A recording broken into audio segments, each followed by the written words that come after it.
পুরাতন বন্দোবস্ত পরিবর্তন ছাড়া কাঙ্ক্ষিত বাংলাদেশ গড়া সম্ভব নয়।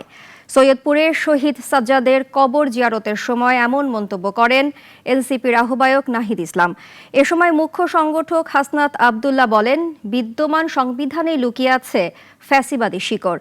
নীলফামারী থেকে সাদিকুল ইসলামের তথ্যচিত্রের ডেস্ক রিপোর্ট।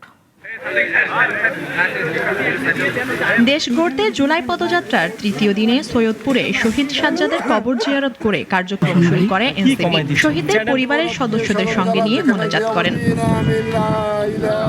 জিয়ারতের পর বক্তব্যে নাহিদ ইসলাম বলেন, শুধু সরকার পরিবর্তন নয়, প্রয়োজন পুরাতন বন্দোবস্তের সংস্কার। সাধারণ মানুষ আসলে পরিবর্তন চায়। এত বড় গণ অভ্যুত্থান রক্তপাতের মধ্য দিয়েই পরিবর্তন ছাড়াই যদি আমরা সামনের দিকে এগাই, মানুষ আবারও রাজপথে নামবে এবং এবার যদি মানুষ রাজপথে নামে তাহলে কিন্তু আর কাউকেই ক্ষমা করা হবে না। এর আগের দিন এনসিপির কেন্দ্রীয় কার্যালয়ের সামনে ককটেল বিস্ফোরণের ঘটনাও তুলে ধরেন তিনি। বলেন, সরকার আইন শৃঙ্খলা রক্ষায় ব্যর্থ।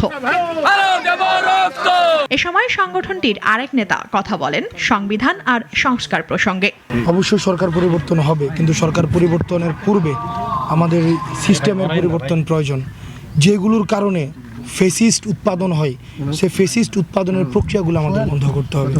সেজন্য আমাদের প্রশাসনের সংস্কার প্রয়োজন, আমাদের সংবিধানের পরিবর্তন প্রয়োজন।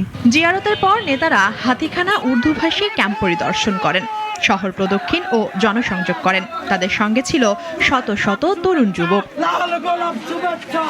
পরে নীলফামারীর চৌরঙ্গি মোড়ে সমাবেশ করেন এনসিপি নেতারা। সমালোচনা করেন পুরনো বন্দোবস্ত নিয়ে।